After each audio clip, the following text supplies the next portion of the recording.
illallah, la ilaha illallah, la ilaha illallah, la ilaha illallah, la ilaha illallah, la ilaha illallah, la ilaha illallah. Sirrullah, Zatullah, Sifatullah, Wujudullah, Af'alullah. Sirrullah, Zatullah, Sifatullah, Wujudullah, Af'alullah. Allahul Kafi, Rabbuna al-Kafi, qasadana.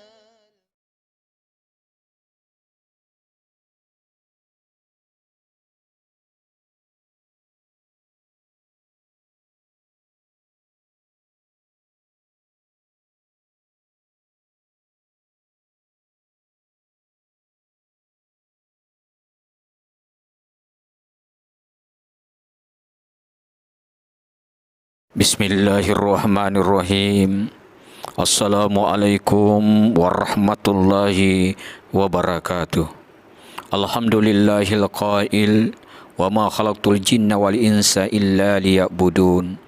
Wa nusalli wa nusallimu ala asyrafil waladil adnan Muhammadin wa ala alihi wa sahbihi zawil fadli wal irfan. Asyhadu an la ilaha illallahul malikul mannan wa asyhadu anna Muhammadan abduhu wa rasuluhu habibur rahman. Amma ba'd. Fa ya ayyuhal hadirun, usikum wa iyaya bi taqwallah fis sirri wal alan. Wasma'u ma qala lahu ta'ala fi kitabil karim. A'udzu billahi minasyaitonir rajim. Bismillahirrahmanirrahim.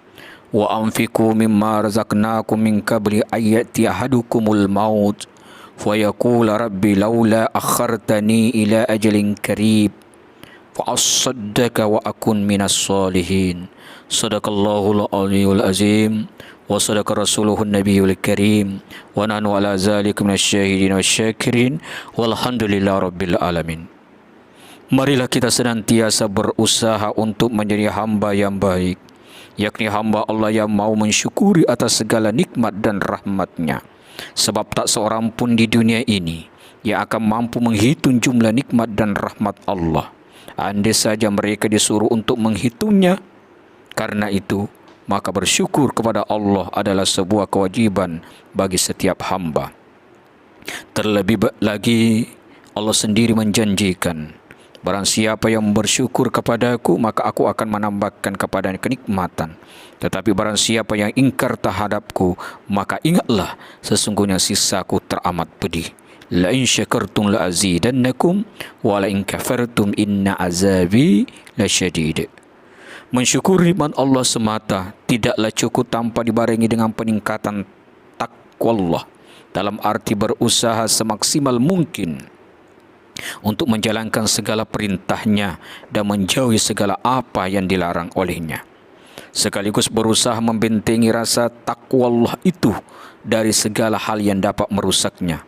Lebih-lebih lagi saat dunia dan segenap isinya ini menjanjikan kehindapan daripada keindahan hidup yang sungguh sangat menggiurkan, keindahan yang mampu melenakkan siapa saja.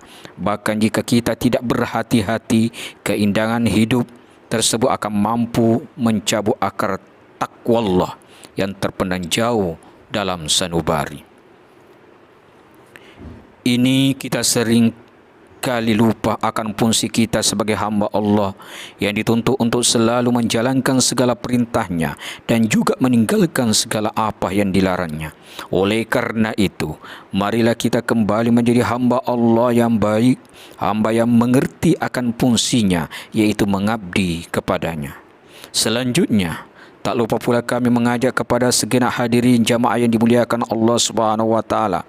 Marilah kita senantiasa bersyukur kepada Allah Subhanahu wa taala atas segala limpahan karunia yang tak terhitung jumlahnya, baik itu karunia yang berupa kesehatan, kesadaran, kesempatan, lebih-lebih karunia yang berupa hidayah, petunjuk menuju kebenaran. Tanpa hidayah dari Allah, mustahil kita mampu melangkahkan kaki kita menuju tempat majlis yang mulia ini. Hadirin yang dimuliakan Allah Subhanahu wa taala, salawat dan terian salam Mari kita selalu mengaturkan daripada karibaan kita, junjungan kita, suri tauladan kita, Nabi besar Muhammad sallallahu alaihi wasallam, dengan mengucapkan Allahumma salli ala Sayyidina Muhammad wa ala ali Sayyidina Muhammad.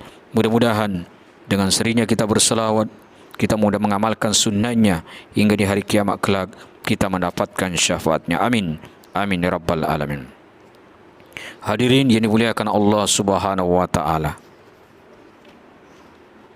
Lewat pengajian kita kali ini, kita akan membicarakan tentang zikrul maut dan upaya memperkokoh daripada keimanan kita. Allah Subhanahu wa taala telah firmankan dalam Al-Quranul Karim dalam surah Taubah ayat 18. A'udzubillahi minasyaitonir rajim. Bismillahirrahmanirrahim. Innama ya'muru masajidallahi man amana billahi wal yawmil akhir wa aqama as-salata wa ata az-zakah wa lam yakhsha illallah fa asa ulaika ayyakunu minal muttadin. Artinya, hanyalah yang memakmurkan masjid-masjid Allah ialah orang-orang yang beriman kepada Allah dan hari kemudian, serta tetap mendirikan solat, menunaikan zakat dan tidak takut kepada siapapun selain kepada Allah. Maka merekalah orang-orang yang diharapkan termasuk golongan orang-orang yang mendapatkan petunjuk. Dari firman Allah Subhanahu wa taala di atas, dapat kita ambil sebuah pemahaman bahawa orang-orang yang senantiasa hatinya terkait dengan masjid dan menjadikannya sebagai tempat untuk mendirikan solat, maka merekalah cerminan orang yang beriman kepada Allah, menunaikan zakat, dan orang yang merasa takut hanya kepada Allah semata. Kata masjid terambil dari kata akar sajadah, sujud, yang berarti patuh, taat serta tunduk dengan penuh hormat dan takzim. Oleh karena itu, meletakkan dahi, kedua tangan, lutut dan kaki ke bumi yang kemudian dinamakan sujud oleh syariat adalah bentuk lahiriah yang paling nyata dari makna-makna tersebut. Itulah sebabnya mengapa bangunan yang khususnya untuk melaksanakan solat dinamakan masjid, yang artinya tempat bersujud. Dalam pengertian sehari-hari, masjid merupakan bangunan tempat solat kaum muslimin. Tetapi karena akar katanya mengandung makna tunduk dan patuh, maka hakikat masjid adalah tempat melakukan segala aktivitas yang mengandung kepatuhan kepada Allah Subhanahu wa taala. Allah Subhanahu wa taala menegaskan dalam firman-Nya, wa annal masajida lillahi fala tad'u ma'allahi ahada. Sesungguhnya masjid-masjid itu adalah milik Allah, karena itu janganlah menyembah selain Allah sesuatu pun. Hadirin yang insya-Allah dirahmati Allah Subhanahu wa taala. Sejarah telah mencatat bahawa yang pertama kali dilakukan oleh baginda Nabi pada saat beliau dan para sahabat hijrah ke Madinah adalah membangun masjid, yakni Masjid Qubah, yang kemudian disusul dengan Masjid Nabawi, di mana kedua masjid tersebut merupakan tempat yang dipergunakan oleh Rasulullah sallallahu alaihi wasallam untuk mengajarkan wahyu Allah. Di samping juga tempat untuk mengatur strategi perang kepada para sahabatnya.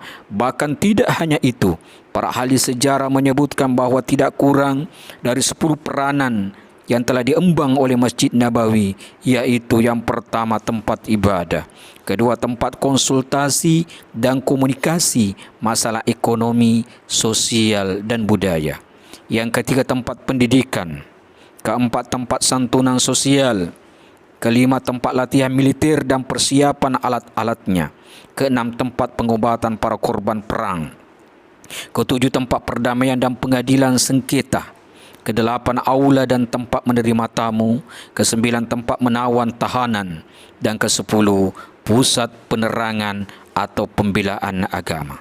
Karena itu, sangatlah tepat sekali jika ada yang mengatakan bahawa masjid adalah tempat berkembangnya peradaban dan kebudayaan Islam.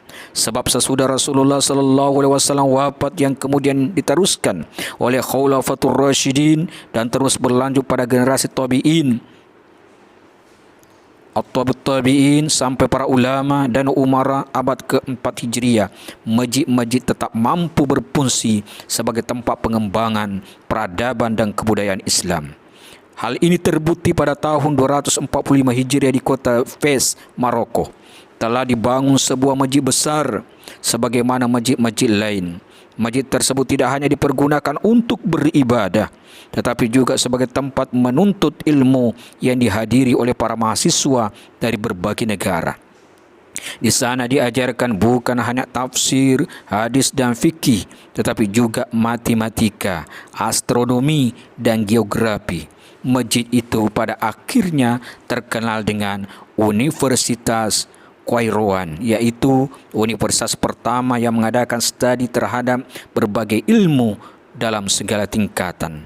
Itu semua dapatlah kita jadikan sebuah bukti bahwa masjid adalah tempat untuk mengembangkan peradaban dan kebudayaan Islam pada zaman dahulu. Hadirin yang insya-Allah dimuliakan Allah Subhanahu wa taala. Lalu bagaimanakah dengan masjid pada saat ini? Memang haruslah diakui bahwa bangunan fisik masjid dewasa ini sungguh mengalami kemajuan yang sangat pesat.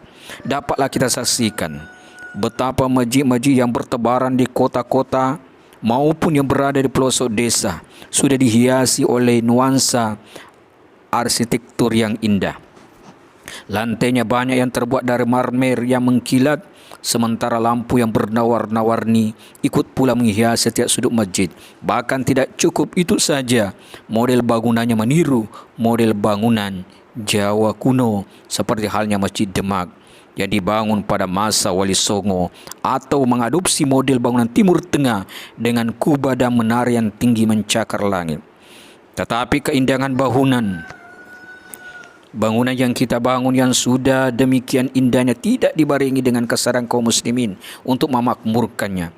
Kita sering saksikan banyaknya pembangunan masjid saat ini seakan sudah mentradisi di berbagai masyarakat kita di kota, sedang pembangunan rencana biaya sekian ratus juta bahkan miliar di kota B dan lain sebagainya, namun memakmurkannya sungguh kurang sekali.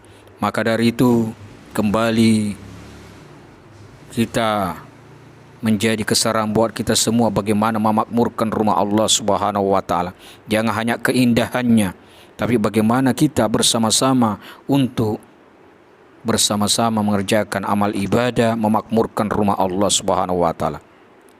Allah Subhanahu wa taala berfirman dalam sebuah hadis kursi yang berbunyi, "Inna buyuti fil ardil masajid wa inna zuwari fiha ummaruha." Sesungguhnya rumah-rumahku di bumi ialah masjid-masjid dan para pengunjungnya adalah orang-orang yang makmurkannya. Hadis riwayat Abu Nuaim dari Syekh Al-Khudri.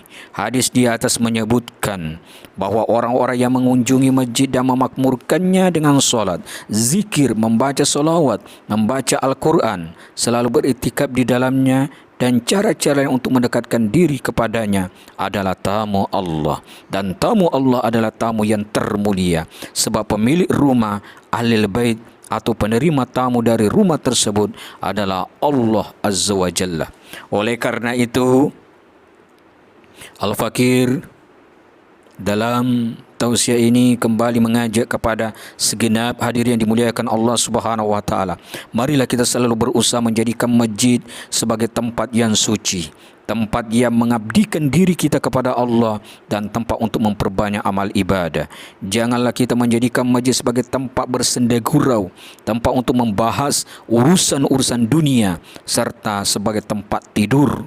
Marilah kita memakmurkan masjid-masjid di lingkungan kita dengan tadarus Al-Quran, membiasakan iktikaf serta kegiatan-kegiatan lain yang tidak bertentangan dengan apa yang telah digariskan oleh agama. Sebab orang yang memakmurkan masjid berarti orang tersebut adalah beriman kepada Allah Subhanahu wa taala. Sebagaimana yang difirmankan Allah Subhanahu wa taala dalam sebuah hadis qudsi, "Iza ra'aitumur rajula ya'tadul masjida fashhadu lahu bil iman." Apabila kalian melihat seseorang yang biasa mengunjungi masjid, yakinlah bahwa orang tersebut telah beriman. Akhirnya, marilah kita bersama-sama berdoa kepada Allah. Semoga kita mampu memakmurkan masjid dengan mengisinya hal-hal yang bermanfaat sesuai dengan tuntunan ajaran Islam. Amin, amin ya mujibas sa'ilim. Alhamdulillah rabbil alamin. Wassalatu wassalamu ala asyrafil anbiya wal mursalin wa ala alihi wa sahbihi rasul ajma'in. Allahumma salli ala sayidina Muhammadin fil awwalin. Allahumma salli ala sayidina Muhammad fil akhirin. Allahumma salli ala malaikal muqarrabin wa anbiya'ikal mursalin wa ala ta'atika juma'in wa janna minhum birahmatika marrahimin.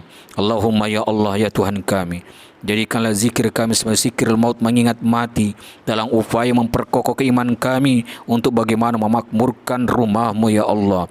Bukan hanya sekadar solat, tetapi bagaimana kami melaksanakan segala ibadah semata-mata mengharapkan ridha-Mu ya Allah. Allahumma ya Allah ya Tuhan kami, berikan kami semua taufik-Mu ya Allah.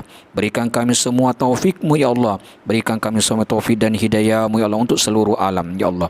Ampunilah segala dosa-dosa kami, dosa-dosa kedua orang tua kami, para guru-guru kami ya Allah, karena sesungguhnya Engkau Maha Pengampun ya Allah.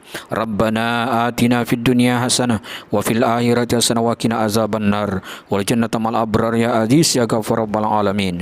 Wa sallallahu ala sayyidina Muhammadin nabi ummi wa ala ali wa sahbihi wa baraka wa sallam. Subhana rabbika rabbil izzati amma yasifun wa salamun alal mursalin walhamdulillahi rabbil alamin. Billahi fi sabilil haq wallahu muwaffiq ila aqwamit thariq. Wassalamu alaikum warahmatullahi wabarakatuh.